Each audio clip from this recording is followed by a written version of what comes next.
Hi, this is Allison Sheridan of the No Silicast podcast, hosted at podfeet.com, a technology geek podcast with an ever so slight Apple bias.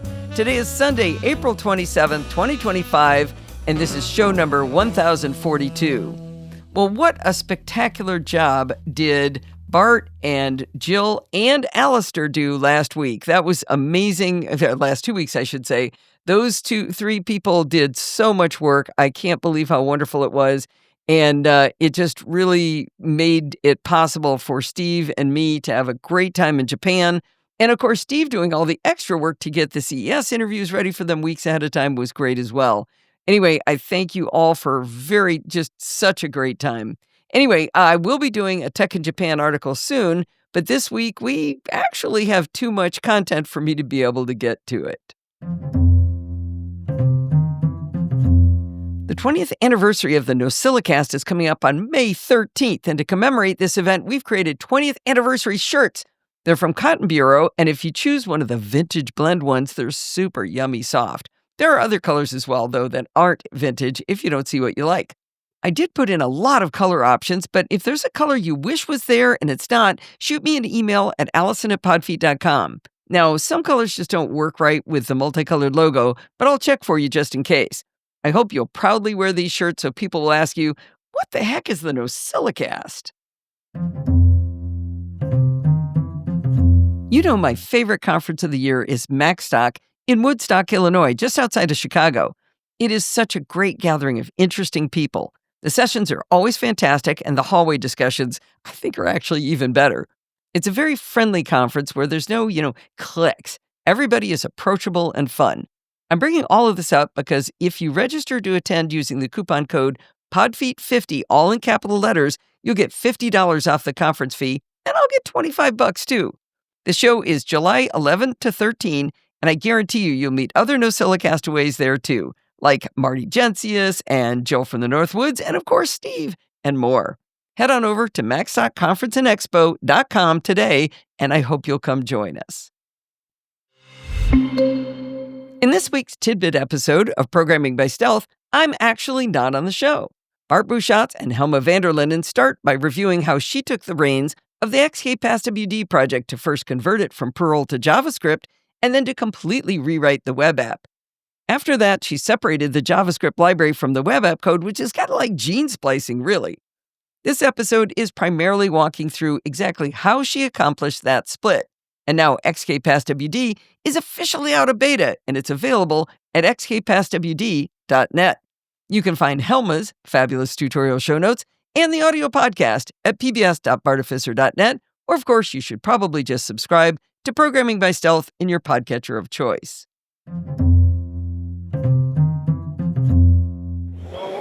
Patrick Torby just ran me down in the hall and said, you have got to come see this. We're here to talk about a natural air purifier? Exactly. Actually, an air purifier that you already have in your home right now.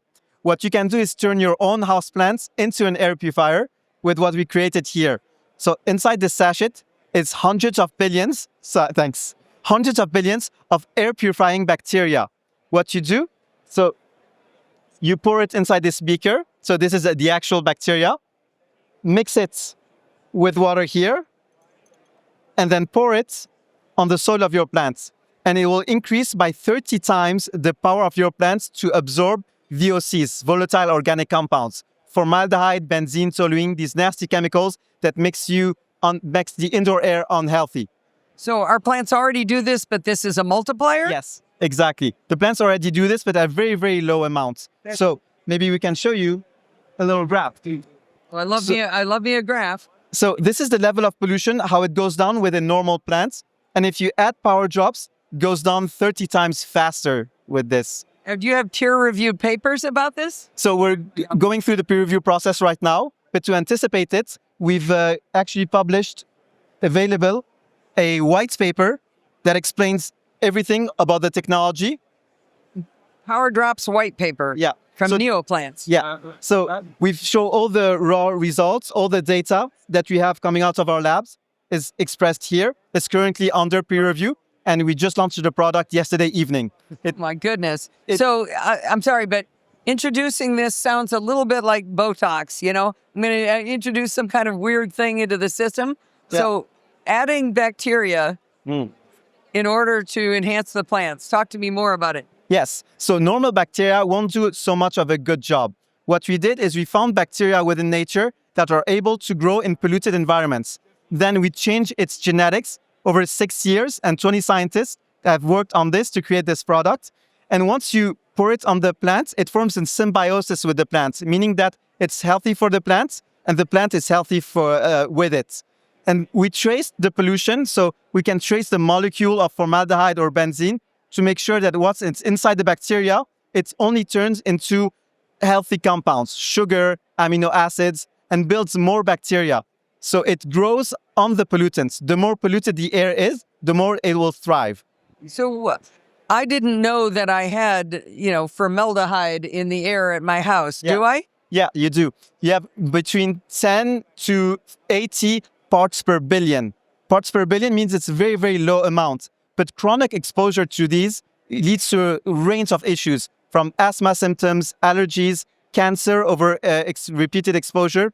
It's always in the top 5 of the problems of the Environmental Protection Agency. Every year, they publish what's the top 5 public problems. Indoor air pollution due to VOCs is always in the top 5. Wow. I thought it was outdoor smog. Outdoor problem is mostly about particulate matter. Right. Volatile organic compound comes from inside the house. It's from the paints that you put on the wall, from the furniture that you have. When you buy a piece of furniture, you have aldehydes that's put in the woods. Aldehydes react with light and temperature to form formaldehyde. So it's constantly emitted by everything you have in your home. That is fascinating. That's a really good answer, I've got to say. Thank you. So if people want to learn more about Neoplants, where would they go? They go on neoplants.com, and we just launched the product yesterday, so you can pre-order the product, and we start delivering on the 30th of January. So this is simply a powder in a packet. What's your price point on this? So it depends how much you want to buy, but it starts at $5 per sachet. And with $5, you have to re-inoculate the plants every month. So every month you pour it once on the plant and you really turn it into an air purifier. You let biology do the rest. Wow, that is fascinating. Thank you very much for running me down in the hall. Thank you very much, guys.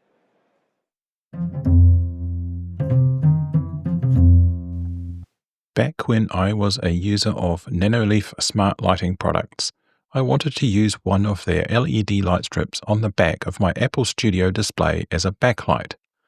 The trouble was how to mount the strip effectively. It is designed to curve but not in the same plane as the lights.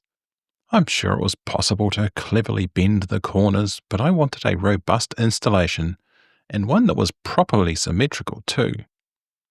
I ended up installing a strip along the back of my desk. This was a great improvement to my lighting, so I stopped looking at the monitor situation. I later fell out of love with the Nanoleaf lights due to reliability issues, particularly with their bulbs, and Alison and other NosillaCastaways assured me the Philips Hue brand was the way to go for reliable smart lights. After getting some bulbs for my ceiling, I saw the light too. Sorry.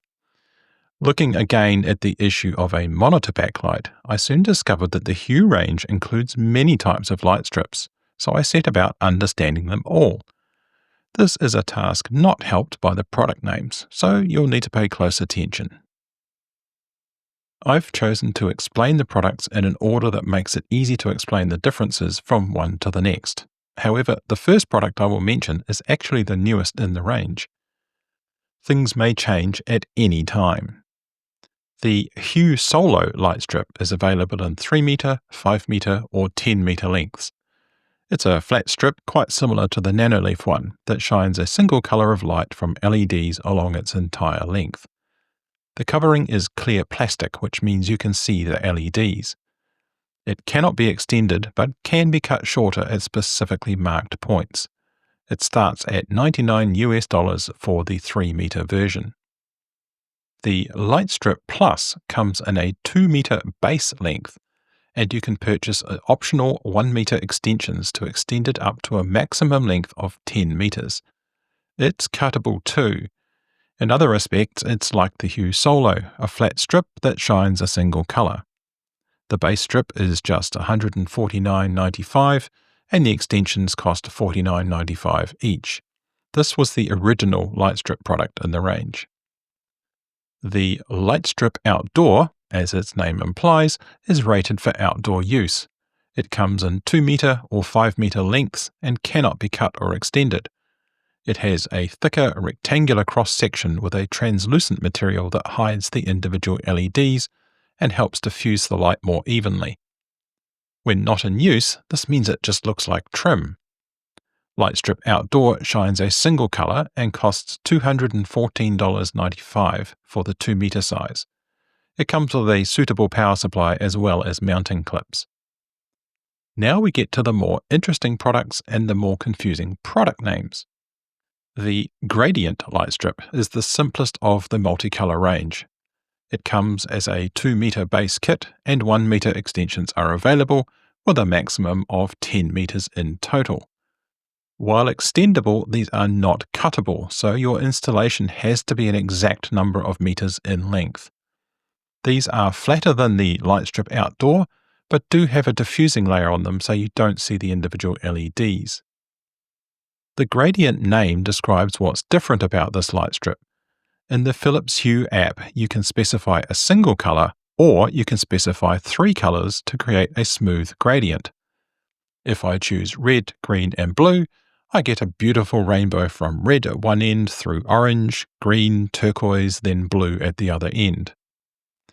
There are 2 additional modes as well. In mirrored mode, the same gradient of colors radiates from the middle of the strip, so red in the middle, blue on both ends, each with the intervening colors. In scattered mode, you can pick up to 5 colors. Each LED in the strip lights up with the colors in order. On a 2 meter strip, a 5-color pattern is repeated 4 times, and then the strip ends on the same color it started with. All that's left to describe now are the Play Gradient light strips. These are where you need to pay really close attention to the names when purchasing. First, these are a different shape than the plain Gradient light strip. The back of the strip is a 90-degree angle of black plastic. Inside this angle is a curved white diffuser. In cross-section, they are a quarter circle. This is because they are designed to be placed on the back of screens and will shine their light both back from the screen and also out to the sides. Because of the shape and intended use, you also get special plastic guides. Where the other light strips are attached directly to a surface, with Play Gradient you attach the guides to the back of your screen and the strip snaps into them. Now the names. Play Gradient Light Strip 55-inch, Play Gradient Light Strip 65-inch, and Play Gradient Light Strip 75-inch and larger are all intended for use on televisions. The size given is the size of the television each is suited for, not the length of the strip. Play Gradient Light Strip for PC is intended for your PC monitor. Curiously, there aren't different model names, but there are 3 sizes. One for 24 to 27-inch monitors, one for 32 to 34-inch monitors, and one suitable for use on 3 24 to 27-inch monitors. This latter one is not 3 light strips, it is one sized to span across 3 separate monitors that are placed side by side and with additional brackets to properly support it. At this point, it's worth explaining how the Play Gradient light strips are arranged on the back of screens. The strip mounts completely on the back side of the screen, some distance in from the edge. It starts in one of the lower corners, goes up that side, across the top, and down the other side. It does not go across the bottom. None of the Gradient nor Play Gradient light strips are cuttable or extendable. They all have the same gradient, mirrored, and scattered modes as the basic Gradient strip. Prices for the Gradient and Play Gradient light strips are changing constantly. At the time of writing, the basic 2 meter Gradient light strip is $259.95. The smaller Play Gradient for PC is $179.97, and the Play Gradient for 75-inch and larger is $509.95. I initially kept my Nanoleaf strip on the back of my desk and purchased a Play Gradient for PC to suit my 27-inch Apple Studio display. Following the supplied instructions, installation was quite straightforward, though I would caution to measure twice, stick once. In addition to sticking the brackets to the screen, there is also a small power adapter that needs mounting next to the strip. This accepts a proprietary cord integral to the strip itself on one side and a standard DC power cord to the supplied power supply on the other. The DC cord is plenty long enough to reach the floor even from my standing desk at its raised height. In use, the light strip throws a bright but diffuse glow against the wall behind my monitor that makes sitting in front of my screen more comfortable. Usually I have it set to a bright white, as my wallpaper is a pale beige color. Occasionally I give it some fun colors when the mood takes me. Not long after kitting out my monitor, I bought the regular gradient light strip and replaced the Nanoleaf one along the back of my desk. This actually does more good than the monitor one in my view, and this is for two reasons. First, it's not set back from the edge of anything, so I see much more of the light. Second, it runs the full 1.8 meters along the back of my desk, plus a little around each end, which is much more light than the approximately 0.8 meters on the back of my monitor. Because my study is something of a light trap, I also purchased a 2-meter Light Strip Plus and have mounted this at the top of the wall behind where I sit. This adds up to 1700 lumens of light to the room, which it sorely needs even though I have 3 1300 lumen hue bulbs on the ceiling. You might be asking yourself at this point why I didn't go for the Light Strip Plus on my desk. The answer is whimsy. I'm a sucker for pretty lights. While my gradient light strips are usually displaying some type of white light, sometimes I like to let my metaphorical hair down. I don't have enough to do it for real. I use the Hue app on my iPhone to do most of my light control. Occasionally I use Siri, but I also have an app on my Mac called Hue Sync, which is published by Philips.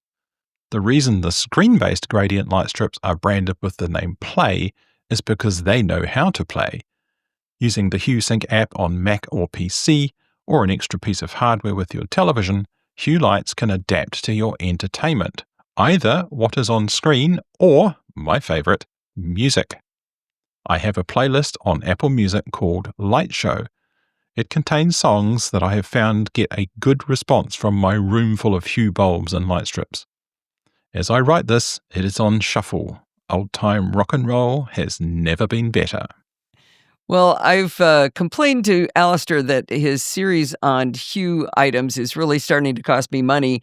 I really think I need one of these light strips because I do have a, who makes it? I think it's a Hue light that's stuck on the back of my display, but it doesn't light it up, the wall up enough. So I think one of these light strips across the back of my desk, Steve, would be really cool to light up the wall. I don't need this, but it looks really neato and I want one. There are a lot of smart rings out right now, but we're in the booth of Lotus with Dhaval Patel to talk about a very different device that is a ring. Why don't you go take off and tell us what problem we're trying to solve here? Thank you, and very nice to meet everyone. My name is Dhaval Patel. I'm an electrical and aerospace engineer by training, previously managed a division at Apple, and founded Lotus to solve my own pain point because I was born with twisted knees and I didn't have a smart home myself, even though I'm an electrical engineer. So in a nutshell, for people with physical disabilities, we've made this wearable ring that controls objects at home by pointing. But unlike traditional smart home technology, there's no app, no rewiring, and no internet. You just point and click. So he's given me one of these rings as well, and we saw a demo a little bit earlier. The ring has a line on it that has a light that lights up, but it's also got a button on the side. So that's an infrared light we're seeing? That's right. So if I push the button, you'll notice a little red light that comes out. And it's just like your TV remote. So if you push the button, it's sending a little infrared signal and it's completely offline. Now, both of us are pointing our fingers away from the lamp that's in the room, but I'm going to turn and point at the lamp and I'm going to press the button on the side and now it turned off. So that seems like magic to me because we've got no internet, no Bluetooth going on, there's no app. How is this working? Well, essentially, it's using the same core technology like your TV remote. We've just honed it so it only turns on what you're pointing to and nothing else. So you'll notice when we were pointing to the camera, the lamp wasn't turning on and off when we were pushing the button, right? But when I push it here, you'll notice it turns on and off. Now, if you come closer, the way it works and the reason you don't need rewiring, and I'll let you go ahead and pull this off. So we're looking at an outlet here that has a plastic box on it, and I'm going to pull on it, and it's magnetically connected, and it's got an IR sensor down at the bottom. And if I flip it over, we can see that there are little levers underneath. That's right. So what you're looking at, there are two magnets. This is a regular wall switch. Because we're in a booth that's down here, but usually you would see it in a wall, on your wall. It's a regular wall switch, and the same thing applies to the little toggle switches. The way this device works is it just has magnets. These two shiny silver things are magnets. And you'll notice when what it's doing is it's physically pushing your wall switch behind it. And so you don't need rewiring because you have magnets. And then once you snap it on, go ahead. If you turn it back, it'll just snap on. And there's no rewiring. So we've done a complete home installation just now by touching it onto there. So the magnets are grabbing hold of the screw heads, right? That's right. So as long as those screw heads are made of steel, we're good to go. That's all you need? Actually, we found all screws everywhere all the time are made of metal, so they will always get attached via the magnets. Well, I know you're an electrical engineer, so it does require it to have iron in it for that to work. But that is what they're made out of. So if I've got this ring on, I know. You talked earlier about the way this can work across multiple homes and multiple people.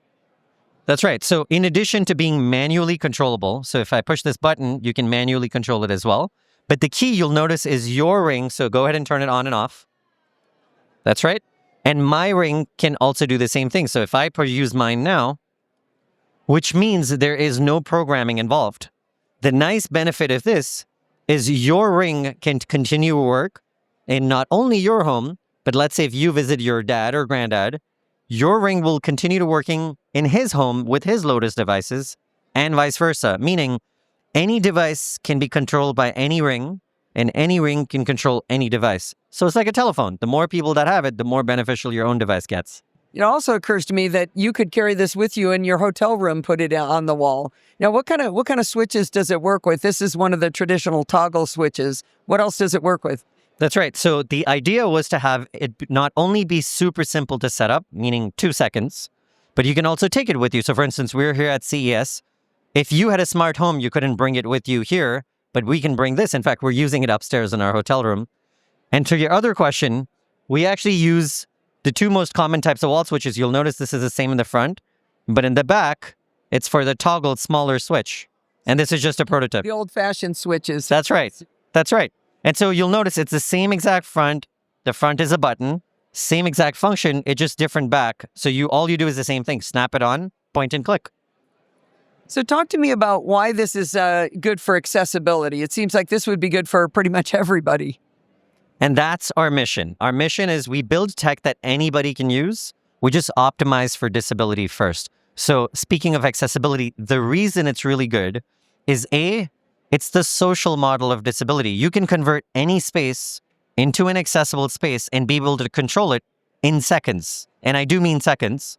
And in addition, you can take it with you so you can convert any space wherever you go in seconds as well. And so for me, the reason I built this is because I'm on crutches a lot, on and off. And I didn't even have a smart home because it requires rewiring your switches to connect to the internet, putting speakers everywhere to control the switches you just rewired, and then setting it all up with an app. And then you can't even take it with you. And so for me, when I'm traveling, it's a big problem. Even at home where I live, I didn't do any of that, even though I'm an electrical engineer. So the goal was to make any space accessible in seconds and make it portable. This is fascinating. I really like this product, and I've never thought of anything like this. That's why there's people like you. So what's the cost on these? So we start off with a starter kit, and what you're looking at here is the initial box. You'll actually notice you can open it with one hand. Even the box was made intentionally to be accessible. And so a starter kit comes with 1 ring and 3 switch covers. So you can at least start off with putting 1 in every room. And the starter kit is $349, meaning the same price point as one smart speaker with a display. But you end up with a smart home instead of one smart speaker. But if you're working with one of our partner organizations, like the federal government, meaning Veterans Affairs for injured soldiers, or state government like the state of New York, or any of a large number of disability organizations like the ALS Association, MS, CP, cerebral palsy, you actually get it for even cheaper. You get it only for $299. So what is this device right here that I see? Great question. So both of the devices that you just saw, the rings and the switch covers, are operated by a small battery. The nice thing is, it's only taking power for a short burst of time. So for instance, for just that small burst of time, it needs power. The rest of the time, it's not using power. So instead of charging it every day, like say an Apple Watch or your phone, you only need to charge this once in 6 months, the ring and the switch cover. So all you do at that point is once in 6 months, you can see these two contacts here. And you see the little gold pads on the bottom of the ring. All you do is drop it and it snaps on using magnets, and you just need to charge it for 45 minutes. And for the switch covers, they have USB-C on the bottom. And then this is then you've got a USB-C cable to charge. That's right. The You can actually share the USB-C cable to charge this device or this device. This is fantastic. So this is where would people go to find this product? So you can get it at our website at getlotus.com. Lotus like the flower. So that's GETLOTUS.com, getlotus.com, or through any of our partner organizations. Very good. Thank you so much, Dhaval. This was really interesting. In 2001, I travelled to the United Kingdom for work. I remember taking my SLR camera and a VHS-C Handycam. I guess I would have had a cell phone too, but I don't recall using it. I know I had a single bulky power adapter from UK to New Zealand sockets. The next time I left New Zealand, it was for Australia in 2012. Australia has the same sockets as ours, so no adapters were needed. Only in 2019, 18 years after I last required an adapter, did I travel again outside of Australasia, this time to Singapore and Australia. Singapore uses the same socket type as the UK, and I still had that one adapter. But in those intervening years, I amassed a whole collection of gadgets that would need charging. Apple Watch, iPhone, iPad, MacBook Pro, DSLR, and probably more I'm not remembering. So began a series of attempts at finding the perfect solution for travel charging. I borrowed additional adapters from Mum, who frequently travelled in my wilderness years. I bought a multi-socket charger that included 2 main sockets and 2 USB sockets. I got by, but these were cumbersome and required some forethought when plugging things in. Not only which device to plug into which socket, but also when, as I did not have the capability to charge everything at once. I travelled again to Singapore in 2023, making do once more with an assortment of adapters and the multi-socket charger. Having travelled around New Zealand a bit over the last few years, I invested in some compact dual USB-C GAN chargers which are a decent solution, but of minimal value overseas, not least because they are 60mm deep. They don't fit in some hotel sockets with limited space. Early 2025 saw a new trip planned for later in the year to Singapore and Japan. Oh no, the same troubles again, and another country with a different socket type. I decided there had to be a better way. As luck would have it, I have recently been buying desk products from the company 12 South. I've separately reviewed the Curve Riser and the Bookmark and Bookmark Flex. As a result of these purchases, and with my permission, 12 South sends me occasional marketing emails. One of these included the PlugBug. As best I can tell, 12 South's PlugBug range dates back to 2013, when they released the PlugBug World. This converted a regular MacBook Pro charger into a World adaptable charger, while also adding an extra USB-A port for your iPhone or iPad. In 2018, they released the PlugBug Duo, which had 2 additional USB-A ports. The additional ports had a maximum of 12 watts of charging between them. In late 2024, 12 South reimagined the PlugBug. In a brand new design, there are now 4 models. PlugBug 50 watt and PlugBug 120 watt are 50 and 120 watt chargers for the US market. PlugBug Travel 50 watt and PlugBug Travel 120 watt are the same but world adaptable. This family is collectively known as PlugBug with Find My. Wait, did you catch that name? Yes, the new products come with built-in Apple Find My support. More on that in a bit. The differences between the models are amply described in the names. 2 have world socket support and 2 are US only. In each pair, there is a 50 watt model and a 120 watt model. This power difference also determines what you get to plug into the PlugBug. All models have only USB-C ports with power delivery. The 50 watt models have 2 ports and the 120 watt models have 4. I bought the PlugBug Travel 120 watt. My New Zealand local GAN chargers are 65 watts, but the 2 sockets are not equal. Each can deliver 65 watts if the other is not in use, but when both are in use, the upper one will go to 45 watts and the lower only to 20 watts. This is described on the device in tiny grey text. The ports on the PlugBugs carry no such restrictions. You plug your devices into whichever socket you want, and the PlugBug will negotiate the power requirements based on the device's state at that time. If you have a phone plugged in and it reaches 80% charge, the charging will slow down. PlugBug will sense this and make more power available to other sockets. If you have just a MacBook Pro plugged in, it can get the full 120 watts. If you plug in another device, the PlugBug will share the wattage according to device negotiation. It doesn't matter which socket you plug any device into. They can all be 120 watts in isolation, or they can be many combinations. On the back of the PlugBug, the output wattages are listed as 15, 27, 36, 45, 100, and 120 watts. On an FAQ on their website, they list other wattages including 20, 30, 50, and 70 watts. The tiny instruction book lists a bewildering array of specifications. It all depends on the devices plugged in, but you do not need to worry about where to plug them in. Any free socket is fine.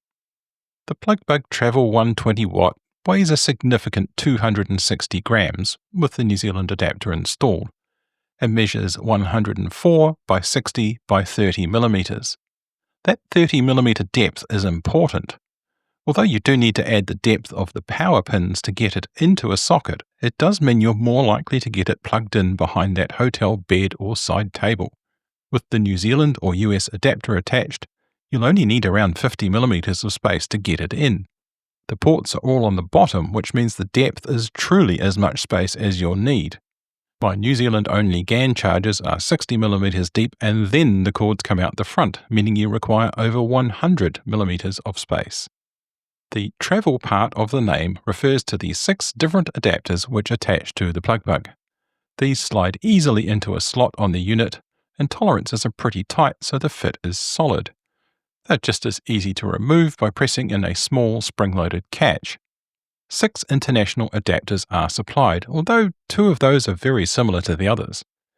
The plugs are labelled for US, CN for China, EU, KR for Korea, UK, and AU for Australasia. The US and CN ones are very similar, as are the EU and KR ones. The adapters vary considerably in size from the KR and EU ones, which add 36 millimeters of depth including pins, to the US and CN ones, which add only 16 millimeters and have folding pins for when PlugBug is in your bag. A country compatibility chart on the 12 South site shows many countries against multiple adapters. In some cases, this is due to the similarity of the adapter design. In other cases, multiple socket types are present in those countries. The lists for US and CN are almost identical.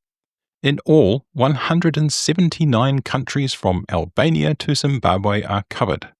El Salvador and St. Vincent apparently use all 6 types.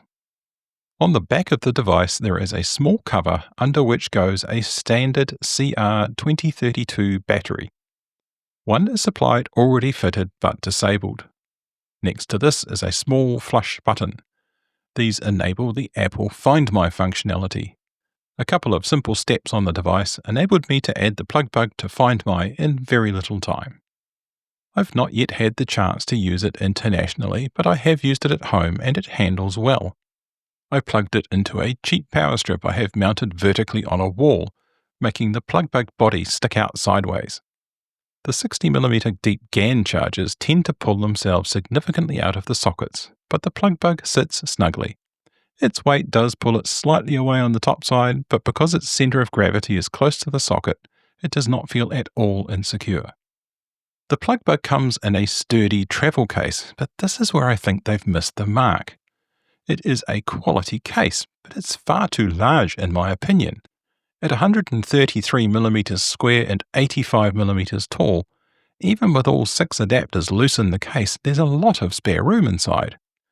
You might not notice it in a suitcase, but in a carry-on bag, it's going to be noticeable. I guess you could justify by using that extra space for some cables. Then again, coiled cables can slip into the smallest of pockets in any bag. The PlugBug 50W models are somewhat smaller, at around 70% of the thickness and 80% in the other dimensions. It also weighs less than half and, as previously mentioned, has only 2 USB-C sockets. I'm not sure the 50W models make much sense in the modern age where we tend to have a proliferation of devices, but it's difficult to argue with the diminutive size of the smaller model. With a US folding plug, I'd say it wouldn't be out of place in a shirt pocket. You can purchase PlugBug with Find My from 12 South. The US-only 50W model is $69.99 and the 120W model is $119.99. The travel versions of each are just $10 more.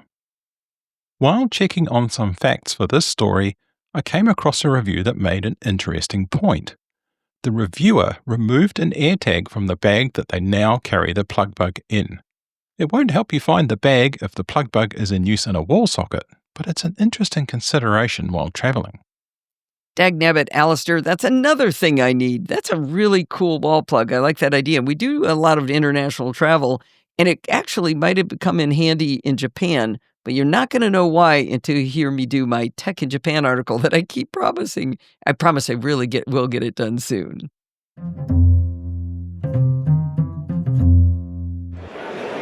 Both of our kids have pools, and they've got pool cleaners, and they seem to kind of wander around by themselves and do some pool cleaning, but apparently WYBOT has a different solution, and I'm talking to Jose Valles. Yeah, so we have different solutions overall, but we've been in the market for 20 years just doing pool cleaners. Now, 2 years ago, we introduced our own brand, which is WYBOT, but we have great solutions that we're introducing in the CES now. One of the solutions is here, which is a self-docking charging inside the water robot, charged by a solar panel. Oh, hang on. I'm looking at a video here, and it doesn't appear to have any kind of a cable or hose. Correct. They're all battery operated, self-contained. And the good thing is that they charge inside the pool, go out and clean, and when they need more battery, they come back and recharge. And that's all by a solar panel. So it's like an indoor vacuum that goes off and it charges? Basically, you call it right. It's like the Roomba of the pool cleanings. So where does all the junk it picks up, all the leaves and bees and stuff? So in this model, it stays in the robot, in the bag. You open a compartment in the bag and pull the filter and you clean it. But let me move you to that side, and you're going to see the robot that has similar features, but now all the dirt inside the robot, it empty itself outside of the pool. So he's got this. You said this is solar powered. Yeah. So I've got my hand on a solar panel up here, and you're saying it self-docks into this and empties its own bin. That is correct. And recharges itself. That is correct. Wow, that's pretty cool. Yeah. The one thing I hate about being in the kids' pools is that big cable and hose. And I mean, yes. we make a game of it. We make it into a monster as one does, but I'd really prefer not to swim around. Sure. And that's what we did. We started with the robots with batteries in 2018, and we were the first one to introduce one, but that's part of history because cables are no longer a part of the robot pool cleaning solutions. Should not be a thing. Yeah. So this is called the WYBOT S3. And is this available yet? It will be available in Q2, and the price point is about $3,000. All right. Well, this is fantastic. And if they wanted to learn more about this, they would go to The www.wybotpool.com. WYBOTpool.com, and that's WYBOT pool.com. Very good. Thank you very much, Jose. Thank you so much. Thank you for your time.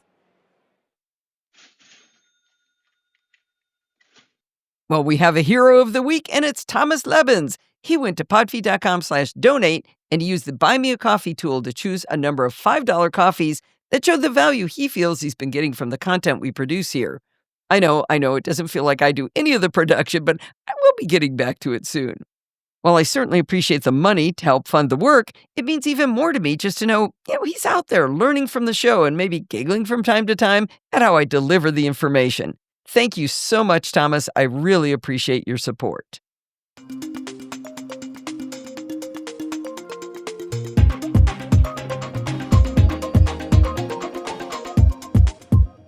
Well, it's that time of the week again. It's time for Security Bits with Bart Bouchats, and the band is back together. You don't have to do it solo, Bart. Yay! That is so nice, especially for the topics we have today, to be honest, because it's only been a week since I did the news, and it's not been no news, but on the whole, it's much less news than last time. So we actually get to do some deep diving, and it's one I'm really happy to do with you. Because I put it off. Listening to the show, it was fantastic, of course. But there were so many times I was going, yeah, but Bart, what do you mean by that? And I wanted to ask, I know. If I could, I knew you would be. The problem is I didn't know when. Right, exactly. All right, well, let's get stuck in. We have a fun topic. I'm really excited about this. Yeah, so our very first topic is in fact a deep dive, and it comes from the Podfeet Slack over at podfeet.com/Slack. We have a recent Slack participant, Mild Demons, who posted a question I thought was worth taking here. So what he wrote was, I am wondering if you know and can tell us what the security community is up to in regards to quantum computing breaking the encryption that we have now. I just thought about this as Microsoft has a quantum computing chip, and I was just wondering the above. So it's like, cool. Now, before I even had a chance to reply, NosillaCast Callum B jumped in with the most salient part of the answer, which is that NIST has released the first 3 post-quantum algorithms last summer, but Mild Demons insisted he'd like to hear the two of us have a chat anyway, so yeah, let's do it. Yeah, that sounds like fun.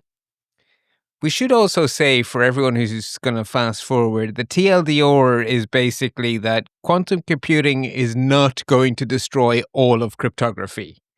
But when we figure it out... Because we saw it coming. Yeah, exactly. This is a train that we're well aware of. It will break some of our current algorithms, including some of the ones we're particularly fond of using, the asymmetric ones in particular. But we've known this, so it's not a surprise, and we've been preparing for it very well, actually. So we already have the algorithms. They've been rigorously tested and they've been approved by the standards bodies. And a controlled transition is actually well underway. So we're already not halfway, but we're well underway of actually implementing the changes. And what we need to do to secure our most critical systems is really just a matter of rolling it out. And I'm sure there'll be some bumps in the road, and there will be some laggards, right? Some apps and so forth that never quite get around to it. But there is absolutely no reason to expect a calamity. So, fire extinguisher out. When I was reading your notes, and I did learn a lot from this, and I'm looking forward to it. When I was reading your notes, I thought about the fact that we've had to up the algorithms over time before. Right? We're at AES 256 or whatever right now. Well, we didn't used to be at 256, and when those new algorithms go into place, not everybody updates, and there are edge case problems, but that's going to happen again. It happened in the past, and I bet it's going to happen in the future. Yeah, that seems a good bet. Yeah, it definitely seems like a good bet.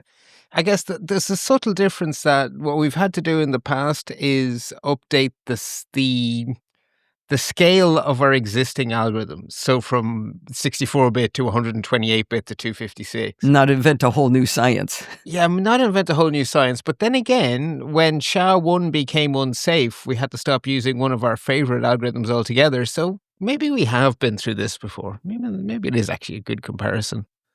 Okay. So I don't think you can talk about why quantum computers matter to encryption without understanding what quantum computers are, and I say understanding in the loosest possible way, because it's bloody hard. It's really bloody hard. Wait till you hear my palate cleanser at the end. Oh, good. It's perfect segue into that. Because I have a joint honors degree, so 2 majors, in experimental physics and computer science. So you'd think I'd be the perfect person, but even I struggle with this. Mainly because I was a little bit too late in the computer science. The quantum computing was still too pie in the sky. But anyway, I'm getting old. No, it's because it can't be understood. That's why. I'm going with that. Yeah, I'm going with that. So I think the biggest misunderstanding is that a quantum computer is a faster computer. So it doesn't do anything. The misunderstanding is that all it's doing is what we do already, but faster. But it's actually fundamentally different at the deepest possible level. So it doesn't do the same things faster. It does completely different things. And sometimes that ability to do completely different things overlaps with assumptions that we have used to base cryptography on. Because cryptography is always based on what is really hard. So what is really difficult to do. And if you have a whole other type of computing, it can accidentally make one of those assumptions invalid. And that's what's going on here. Okay. I'm going to use a retronym. I think you're playing my segment on NIM words this week, right? Or is it next week? Don't remember. I think it's next week. Oh, well then in the future you're going to hear all about how cool retronyms are, but I'm going to invent one now. What's a retronym? We didn't used to need a second word for different types of computer because we only had computers. And now we have quantum computers, so what do I call the old ones? Well, we had human computers, so this will be our third kind of computer. Correct, yes, because it used to be the computer was a person, and then we called them electronic computers, and then the people went away, and we stopped using electronic computers, and they just became computers again, and now we have a new problem. Yeah, so I'm going to call them digital computers for what we have on our wrist, in our pocket, on our desk. They're digital computers. Okay, and a retronym, it means... We need to add a new prefix to a word because we've invented something new. So we didn't have acoustic guitars before we had electric. They were just guitars. Right. Okay, so to explain why a quantum computer is different, I'm actually going to start at the other end. What is it that a digital computer actually does? So digital computers represent life, the universe, and everything as sequences of bits, which are just ones and zeros. And every single thing our digital computers do is accomplished by nothing more than sequences of so-called Boolean operations on those bits. So Boolean operations are logical operations that work with true-false values, which we represent as 1 and 0, and they produce new true-false values. So and or are examples of Boolean operators, and the simplest of all is not. Not true is false, not false is true. Right? Very straightforward. And Boolean, by the way, and my Irish pride is coming out here, Boolean is a so-called eponym, which is something named for a person. And George Boole was a scientist in the University of Cork in Ireland, and that's where he did his work on Boolean logic and Boolean algebra. So we get to claim him. That's cool. You should be proud of that. Yeah. An important feature of digital computers is that they are inherently parallelizable. So we don't apply Boolean operators to single bits in sequence. We work with groups of bits, which we call words. And so there's nothing complicated here, right? Think of a single Boolean operation as being like an old dirt track, one at a time. And what our modern computers are doing it a number at a time. So if you have 8 of them at a time, you basically have an 8-lane highway. And you're just doing exactly the same thing in parallel, 8, 16, 32, 64. And when you hear people talking about going from 32-bit architecture to 64-bit architecture, they're talking about doubling the lanes. So the number of words? No, the size of the word. So there are 64 bits in the word for a modern A-series processor. Okay. And when I was a kid, there were 16 bits in my 386. And then we went up to 32 bits. For most of Windows' history, it was 32-bit computing. And now we're at 64 bits. So the word has gone from 8 to 16 to 32 to 64. Okay. But a word is still a word. A word is, we use the word word to describe our size of chunk, right? So we are now on 64-bit chunks. Okay. So I'd like you to put a mental pin in how easy it is to parallelize normal computing. So digital computing. You just add another lane. It's exactly the same thing. You just copy, paste, copy, paste, copy, paste. I say just, right? It's hard work for Intel or TSMC, but conceptually it's not. It's trivial. So the illusion of the amazing power and complexity of our modern computers is purely coming from scale. We have literally billions of groups of 64 bits being altered billions of times every second on our wrists. And I'm being literal here. I'm not being hyperbolic.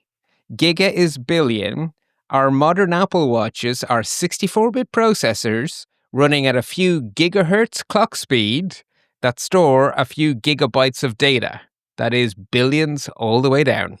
Wow. Yeah, I know. That's crazy to think about on our wrists. Yeah. I always like to see the comparisons of, what was on Apollo 11, right? Versus what's on our wrist. Yeah, exactly.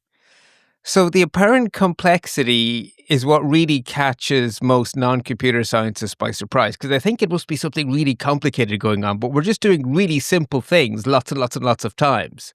So there are only 4 fundamental Boolean operations: the not, the and, the or, and the exclusive or the XOR. And in terms of science books and stuff, we make 2 more up. If you take a not and you combine it with an and, you get a NAND. And if you take a not and you combine it with an or, you get a NOR. And the NAND, you probably heard a lot. How often have you heard about NAND flash? Mm-hmm. Yeah. And that's because when it comes to physically making these things on pieces of actual silicon, the easiest one to make is the not and, the NAND. And a really fun thing is you can take NAND, and by taking no more than 3 of them, you can simulate every other one of the operators. So if you only knew how to make NAND hardware, which we call gates, you could do everything. And since NAND is the easiest to make, that's what we do. So our big silicon chips are just really complicated collections of trillions of NAND gates. That's all that's going on in there. Just lots and lots and lots and lots and lots of NAND gates. More. It's amazing. One more thing I'd like you to put a mental pin in. Boolean logic is deterministic. That means that if you take the same 64 bits, shove them through an XOR gate, you will get the same 64 bits out the other end every single time, over and over and over. There is one right answer to X or Y, always. So it's simple math. It's really simple math. Exactly. Right? Okay. So that's digital computers. And I hope I haven't confused anyone here. It's very straightforward. We just do lots of it very quickly. So these quantum computers, so they do not work with Boolean logic at all. They don't use bits. They use qubits, which is spelled Qubits, but it's pronounced qubits. And I've only really heard it spoken on podcasts, so I misspelled it all throughout the show notes until I checked at the very end and then went back and corrected myself. So it's pronounced qubit. It looks like Q-tip, but it's not. Yeah. Yeah. That's probably why. Qubits don't encode specific values. They encode probability distributions of two-value quantum mechanical systems. So not 1 or 0, but the probability of 1 or 0. So a qubit could be 75% likely to be a 1, or 62% likely to be a 1, or 98% likely to be a 1. Isn't it always 50-50? Oh, it could be 50-50, but that's just one of its possible values. No, why isn't it always 50-50? That would be like saying, why isn't a bit always 1? Like, what you're representing is a probability range. That is the most finite piece of data in quantum mechanics. The smallest piece of information in quantum mechanics is a probability. Okay, so it's not the roll of a die. It's not the roll of a die. No, it's all possible rolls of a two-sided dice. Or flip of a coin. All possible flips of a coin. And if the coin is weighted, it's not 50-50.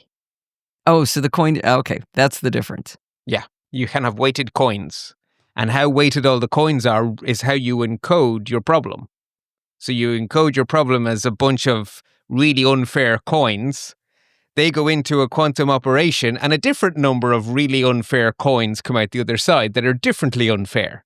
And you do that over and over and over again instead of these Boolean ands and ors. So the unfairness of the coins is changing over time. So every time you run it, you're going to get a different answer? Well, it's not that it's changed over time. So if you're trying to do one bit of factorization, you represent the problem as a set of probabilities.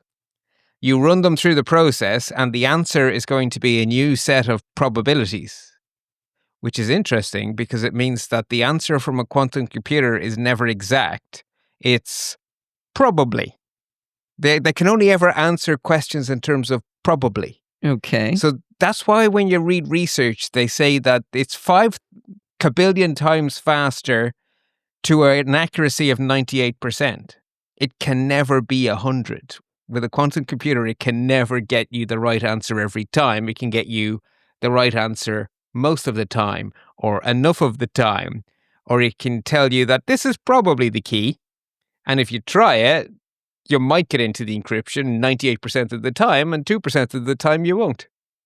Or 2% of the time, it'll tell you that these two are factors of this big number, and you try it out and you go, no. When I actually multiply these together, they don't add up, they don't work out. It's probabilistic. It's not exact. It's every time you run it, you get a different answer, but the answer, it's like doing a real physics experiment. You don't actually get an exact value for the acceleration of gravity when you measure it in a lab. You get an answer and you have an error bar. All right, that's how it works when you're writing stuff down in physics class. You know what it should be. Yeah, but that's in measurement. That's not in what the answer really is. Yeah, but the thing is, a quantum computer can only give you that kind of an error bar answer. So you will know how close to right it is, but it will never be right. And so you're always interested in shrinking the error bar. I'm going to throw in something that adds no value whatsoever, but every time you say qubit, I'm hearing the Bill Cosby skit for the people who are old enough, where he's talking about building Noah's Ark, and the instructions were in qubits, and he keeps going, what's a qubit?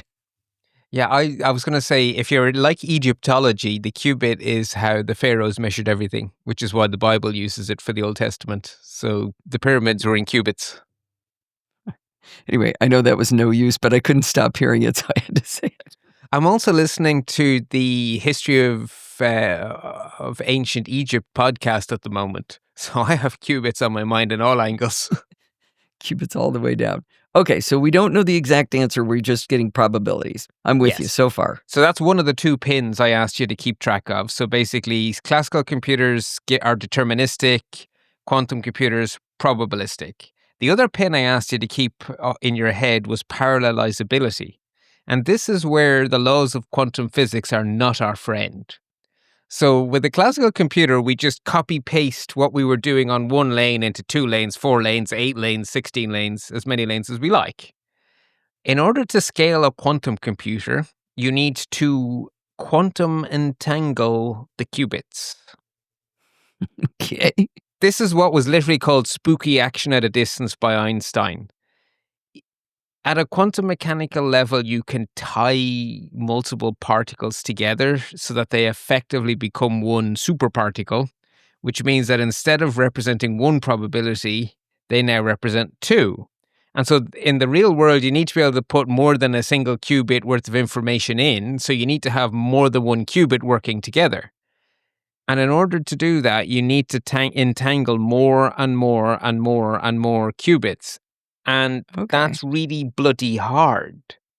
And that's where we're making progress now, but Right. we're not there yet. We're not there yet. If you think of the famous Schrodinger's cat, right, the idea is that when you don't observe the cat, it's in a box with a radioactive source with a 50-50 chance of decaying. And if it decays, it'll kill the cat. And if it doesn't decay, it won't kill the cat. So as long as you don't look in the box, the cat is both alive and dead. It's called a superposition state. Well, you need to keep all of your qubits in that state. And all it takes to knock them out is one excited electron being knocked loose by heat, which is why you're cooling these things to all be cheeses. Oh, okay. Like, the real world is just constantly trying to knock quantum mechanical systems out of superposition. And you're desperately trying to keep them. Keep it in, keep it in, keep it in. Then I can do computing. And so you say, oh, look, I managed to hold it together for a few milliseconds. Therefore, we did some work. I'm guessing even if you get it cold enough, every once in a while, the universe will just spit a neutrino at it to help out. Oh, right, yeah. So you're never going to get a quantum computer running for 4 weeks. You're going to have to do a little bit of work, and then it's going to fall out of superposition. Then you do a little bit more work, and it's going to fall out. And so the question is, how fault tolerant can you make it that maybe you break it into little pieces, and as long as 3 of the pieces haven't fallen out, you're still good? But it's really bloody hard. That's why we haven't done it yet. But they're getting there. They're inching along. They are inching along. So that's as much as I'm going to go into here of what's going on. Good. So let's assume that we figure it out. We have figured out how to build a quantum computer. It has at least, I think we want at least 32 qubits to be useful. We have one working. It's sitting on, let's say it's in a lab. It's probably not on our desk. It's probably quite big, but we have it. And so we can start doing stuff with it. What can it do? Well, its strengths are not in doing what we can do already. So the computers we have already are really good at sort of classical physics things. So modeling stuff you can represent with the equations that Newton discovered. So billiard balls on a snooker table, we can model those fantastically with our modern computers, and that lets us design airplanes and jet engines. It lets us do all sorts of cool modeling. It lets us process images, process sound, all of that deterministic stuff it's really good at. But our modern digital computers are actually they struggle a lot when you ask them to simulate quantum mechanical systems. Model the atom with a computer. It's not very good. It's really not very good at it. But a quantum computer is perfect because an atom is a quantum mechanical electron, or many quantum mechanical electrons spinning around a quantum mechanical nucleus. That's its home turf. It'll be great at that. A lot of medicine is low-level quantum chemistry. Again, quantum computers can model quantum chemistry really well. Like cutting-edge DNA stuff gets down to that level. Oh, that's interesting. Okay. And engineering stuff. We're now running into a problem. We can't make our normal computers go faster and faster and faster and faster because they're now getting so small that single individual electrons are passing through those NAND gates, which means they're starting to become not deterministic. And that's not good. Huh. A better understanding of quantum computers might help us make digital computers better, which is kind of weird. So realistically, you're not going to have a super cooled thing that can't get warm on your wrist or in your pocket or on your desk. But I do see a future where universities have a quantum computer that you book time on, like you used to book time on an old-fashioned digital computer, right? You'd submit your job and it'd happen overnight and you get the results in the morning. I could see that happening with a quantum computer in the university. I could see high-end research labs like NIST or something running a bunch of quantum computers that you could book time on. I could see the R&D department in Intel or TSMC getting great use out of a quantum computer. But they're not going to be replacing our iPhones, our Macs, and so forth, because they don't do the same thing. It's the wrong tool. It's the wrong tool. It's a really cool tool, and I'm really looking forward to what we're going to do with them. But it's not going to do what my iPhone does, my Apple Watch does, or my Mac does, which is fine because I have iPhones, Macs, and so forth, and they're cool. By the way, this is one of the reasons that funding science research is important, right? We don't get there without funding science research. Yes, because we ain't going to turn a profit from this for some time. This is not at that level. So what does any of this have to do with cybersecurity? Why all the hubbub? Well, the answer is that one of the things that we do know we could do with quantum computers, because we have literally invented the algorithm, it's one of those things like Charles Babbage. He had theorized about computers, and one of his collaborators was Ada Lovelace, who is often called the first computer programmer. She wrote algorithms for what computers could do before Charles Babbage got around to inventing one. She designed programs with nothing to run them on. Oh, I didn't realize that. Right, which is amazing. We have one of those. Shor's algorithm, we have figured it out. It is a mechanism to use quantum mechanics to solve the factorization problem. This is like in math. I give you a big number. You tell me what two prime numbers, when you multiply them together, produce that big number I gave you. It's a very difficult problem, but with quantum computing, we have a mechanism for solving it with a high probability in a small amount of time. Whereas with classical computers, it takes the age of the universe, which is why we used it as the basis for cryptography. Because for cryptography, you need to have something that's easy to do in one direction. Multiplying two numbers is something computers are really good at. So it's easy to go from two small numbers to a big one. It's really hard to go from a big number to which two prime numbers made it up. Now, this sort of invalidates what we were saying earlier, which was that the digital computers are good at one kind of thing and probabilistic computers will be good at doing something completely different. This is actually something that a digital computer can do. It's just really slow at it. But this probabilistic computer can do it more quickly. Yeah, but we can model the atom on a digital computer. It's just really inefficient. Oh, okay. So it's not that it can't be done. It's just that's the wrong tool.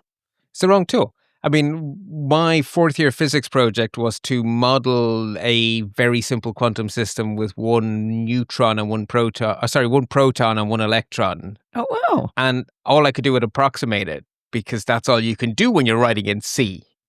Right. I hate C, by the way. Just saying.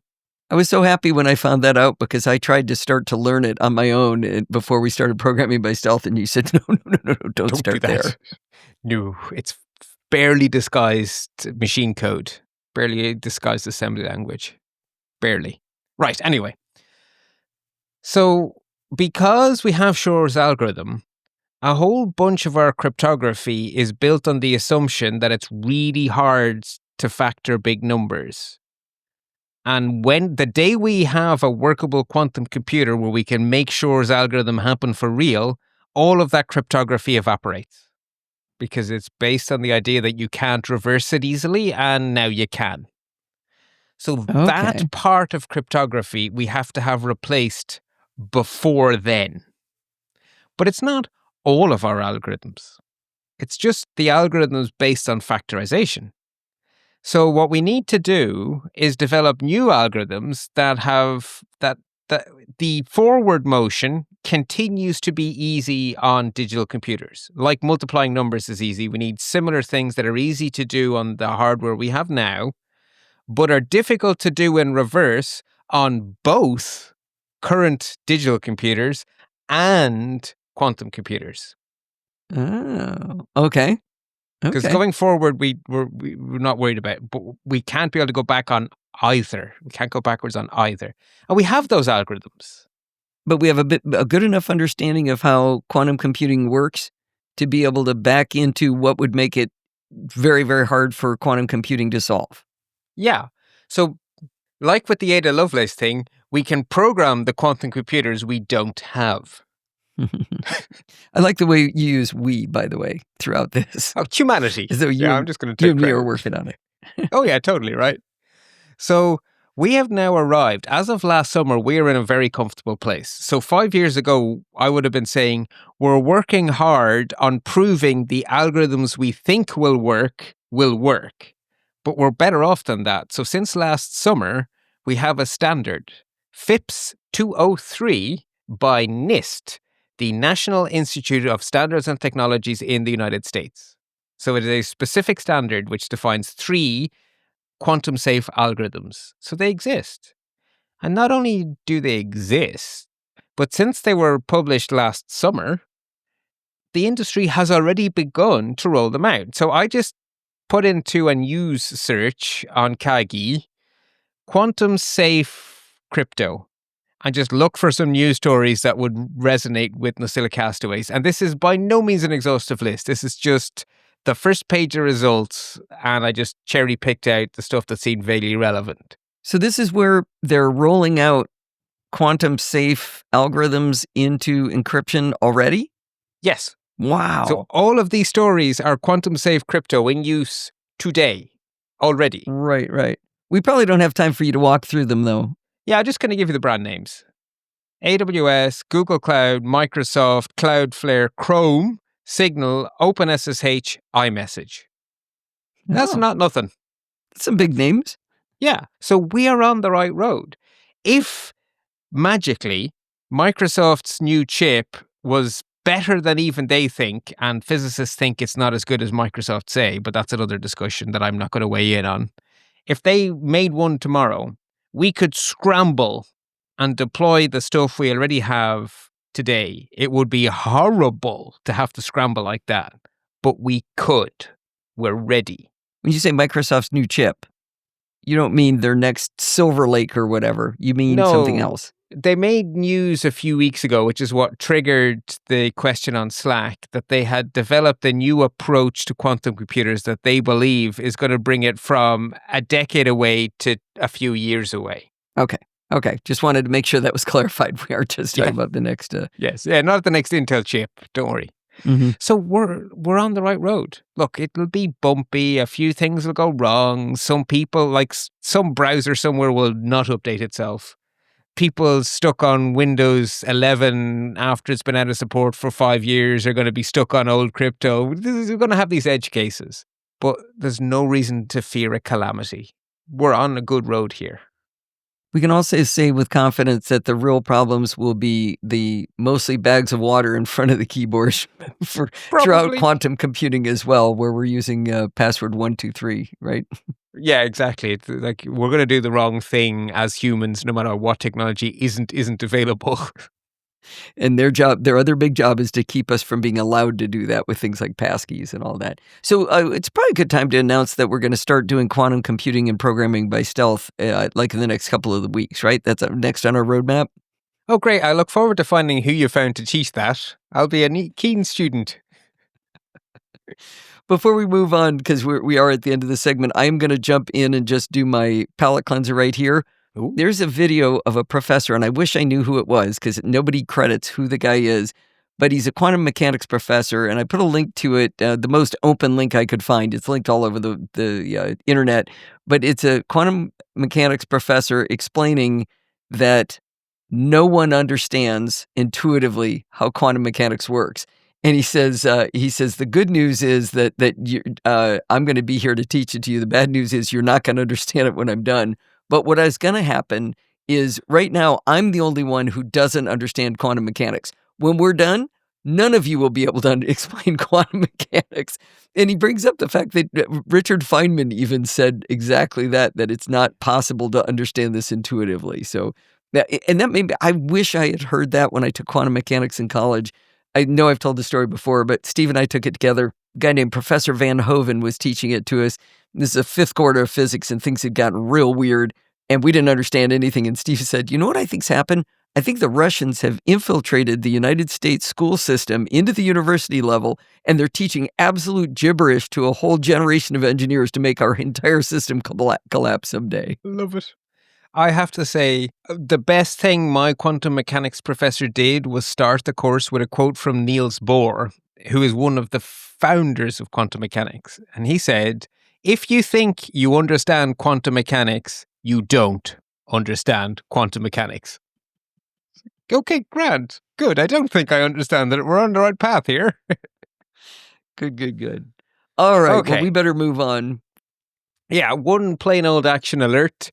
If you have an Asus branded router and you have enabled their AI cloud feature, which apparently might be on by default, I'm not entirely sure what it's supposed to do, but it has the buzzword AI. Either way, if you have an Asus, patch, and then you're good, no matter how you have it configured. Good. Moving on to worthy warnings then. I have one of those stories that's difficult to talk about because there's not a good answer, but I think we should say it anyway. So there's an audience for this. It's people who aren't just using Gmail for themselves, but are using Google products for something more than that. So if you're a creator who is publishing to YouTube to make a living, you're in the target list. If you run a whatever the hell Google call their product for small businesses where you can have, like Google Gmail on your own domain, if you run that for your small business or whatever, you're on the target list. And this was brought to my attention by quite a few people because it scared them, because it's so believable. They all said the same thing. I think I'd have fallen for this. Yeah, the first one was George from Tulsa. Yeah, George gets a special hat tip because he's one of our people. And yeah, it's just one of those things. Like, I'm terrified because I would have fallen for this. Mm-hmm. So you are being targeted if you meet my criteria, and I can give you a takeaway. It's just not the easiest one. Well, explain what it is. Basically, the attackers managed to send phishing mails that looked very plausible because of two things. They used public Google services that most people wouldn't realize were not from Google themselves, which is sites.google.com. So the actual link led to something.sites.google.com, and anyone on planet Earth can create something at sites.google.com. And then the extra trick, just to really add the extra oomph, is that they found a way of tricking the Gmail servers into digitally signing their fake email. So it seemed to actually come from Google. And if you hovered over the link, it said google.com. And we always say, hover over the link, see if it's really from who it says it's from. Yeah. Now, the caveat here, the takeaway that is universal is that if you are buying a service from someone, so if you're, like I say, one of these higher end users, then you need to understand what services offered by your chosen company are editable by the public. So sites.google.com is editable by the public, whereas google.com without anything in front of it isn't. If you're a Microsoft customer, sharepoint.microsoft.com is editable by anyone. OneDrive.microsoft.com, that one's a bit more obvious. So when you have these companies that sell services, just saying it ends in Microsoft.com or Google.com isn't enough. You have to look deeper and say, okay, but is this one of their services anyone on planet Earth can sign up to? And therefore, I can't trust this link. But I don't understand why you're saying it's only creators and organization admins that have to be aware of that. If I get an email that's got this fake site, I'm vulnerable to it. I don't have to be an admin or anything. You're right that you would be vulnerable to it, but you're not being targeted. You're of the list of things that are likely to actually hit you, you're lower down the list. Why? Can't it just take my credentials, pretend to be something that it isn't?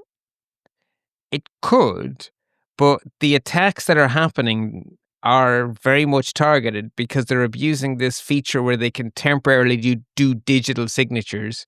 Google have already said they're going to patch that. So that's being used. That's a high value thing. So they're using it against high value targets. They're not wasting it on a shotgun approach. Yeah, you're not wrong, but you're not in the line of fire. So I'm trying not to stress out NosillaCast ways needlessly. Okay.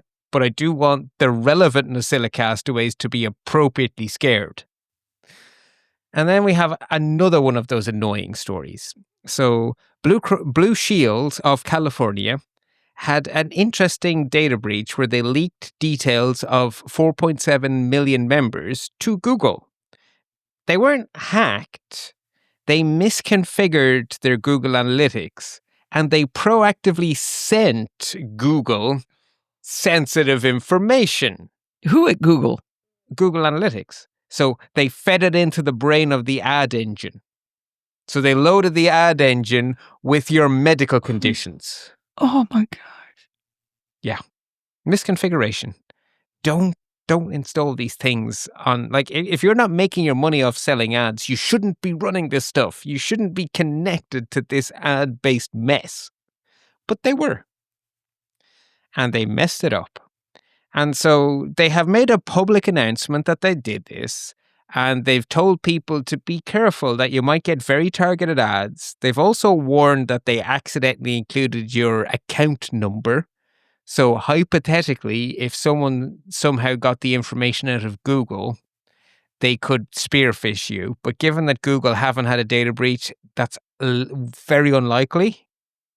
The most likely thing is you're going to be getting terrifyingly accurate ads. Like, how the heck did Google know that I have blah-de-blah form of cancer? The answer is because Blue Shield told them. I don't understand. My Blue Shield identifier is not my name. No, it's an account number. Right, but how would they know that's me unless they lost the account names? You said it was only the numbers. No. So the analytics data has your email address, has all of that kind of stuff, and your Blue Cross Blue Shield. You said a Blue Shield identifier. I assume that was like an account number. Well, it is. Okay, so the scary bit is that it included that. It also included all the normal tracking stuff. So whatever cookies you had from Google that Google have already assembled, they now get to add your Blue Cross Blue Shield account number into the list of data they've built on you, and they've already figured out all the other stuff, right? And Google has no way to scrape it back out? No, because they don't. Or motivation? Yes, and. So basically, I read through the article looking for the magic word saying, we have notified affected customers. I didn't find that. I found the opposite, which was Bleeping Computer saying, it appears Blue Cross have no intention of notifying affected customers. I hope they get fined the daylights out of them. That's horrible. That's what fines are for. Absolutely. Okay, that's icky stuff out of the way. I think we're pretty much all good from here, mostly. Okay, one of the most important pieces of news to happen in the last 1 week is that Blue Sky, who are very much the up-and-coming new social network, have added an extra mechanism for validating accounts. So from day one, Blue Sky have had a really cool feature where if you own a website, you can have that as your username. So if your Blue Sky username is nyt.com, you really are the New York Times. If your website is if your handle is at washingtonpost.com, you really are the Washington Post.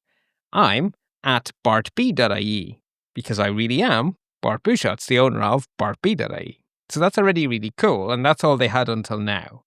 Now they've added old-fashioned Twitter-style validation, where they are proactively checking the identity of notable accounts and vouching for their authenticity. So before Elon started selling the blue ticks and they actually meant something, that's what's come to Blue Sky.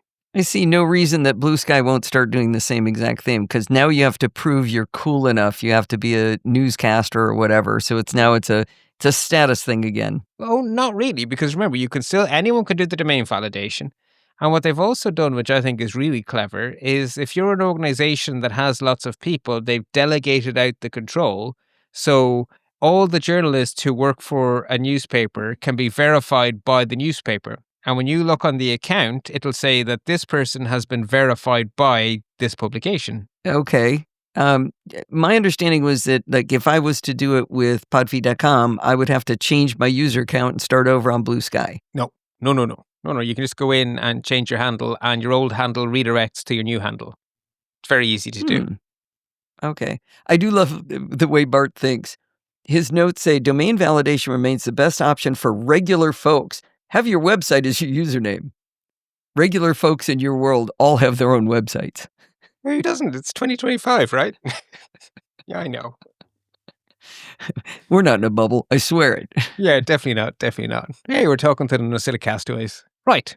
Right. WhatsApp have also added a nice new feature. It's called Advanced Chat Privacy. It's definitely no harm, but just remember that nothing WhatsApp do can stop someone taking a physical photograph of a message you send them. So they can make it really difficult to reshare this content. But it's just a barrier. It makes it difficult. Don't assume it's impossible. Just that's the only caveat I'll put on that. No harm in what they're doing. It looks quite good, actually, but it's not super, right? And then finally, in case you're wondering why I keep telling you to always be vigilant, we have another number that underlines why vigilance continues to be important. According to the Federal Bureau of Investigation in the United States, last year, so 2024, there were $16.6 billion with a B dollars lost to cybercrime. Awesome. That's a lot of real dollars. Yeah. So be vigilant. I also want to link to an excellent explainer because this seemed way too brain dense to count as a palate cleanser. Okay. So Big Technology Podcast did a really fun episode where they tried to explain AI in less than an hour. Okay. And they do a really bloody good job. So they explain tokens and pre-training and fine-tuning and reasoning. So the modern reasoning engines, that's pretty cutting-edge stuff. And it's 40 minutes. And it's really approachable. Really good, actually. I was very impressed. You keep talking. I'm subscribing now. Excellent. If you prefer to read, I can recommend two long reads. They both come with the caveat that you're going to read 80% of them and then you're going to stop because they're sponsored posts. So 80% of them do a really good job of explaining a real reality in modern cybersecurity. And the last 20% is a sales pitch for the product that's going to make everything better. Right? That doesn't matter to NosillaCastaways. You're not going to buy these products. But the descriptions of the problems that we're really facing in the real world are really good. So this is extra learning. If you're just curious what's going on in cybersecurity, these two articles are excellent. So initial access brokers are really important in how cyber criminals make money. And phishing detection, well, you probably noticed it's not working very well. And if you're wondering why our current system is not working very well, you'll get a real insight from the second of the two links. And now we get to cleanse palettes. And you've already done yours, and it was already really cool. So I get to do a visual one. And this is one for our PBS community especially. It is a Mastodon post. Programming by Stealth. Programming by Stealth, yes. It is a Mastodon post of a DIY whoopsie. A door that very much doesn't fit. But above it is a little CSS statement. .door max dash width 90% float : right. And it perfectly describes what we're looking at here. Yeah, that was perfect nerd humor. I love it. I love it. That was great. Yeah, I couldn't not share. All right. Hey, Bart, this was such a fantastic description. I'm really glad that I have a chapter mark in the NosillaCast so I can point people to, if you want to understand whether we're going to be in a big fat mess with cybersecurity because of quantum computing, here's the great explanation from Bart Bouchats to tell us why. So I'm going to keep this as a separate link that we can point to. Excellent. Right, and as the FBI have made clear, remember to stay patched so you stay secure. Well, that's going to wind us up for this week. Did you know you can email me at allison@podfeed.com anytime you like? Maybe you want a different shirt color. You're going to send it to that email. If you have a question or a suggestion, just send it on over. I love to answer listener questions. Remember, everything good starts with podfeed.com. You can follow me on Mastodon, podfeed.com/Mastodon. If you want to listen to the podcast on YouTube, you can go to podfeed.com/YouTube. If you want to join the conversation, you can join our Slack community at podfeed.com/Slack, where you can talk to me and all of the other lovely NosillaCastaways, including Bart, and ask him questions that then turn out to be part of Security Bits. You never know. You can also support the show at podfeed.com/Patreon, or with a one-time donation at podfeet.com/donate, just like Thomas did. He could use Apple Pay or any credit card there, or you could also go to podfeet.com/PayPal. A lot of different ways to donate money.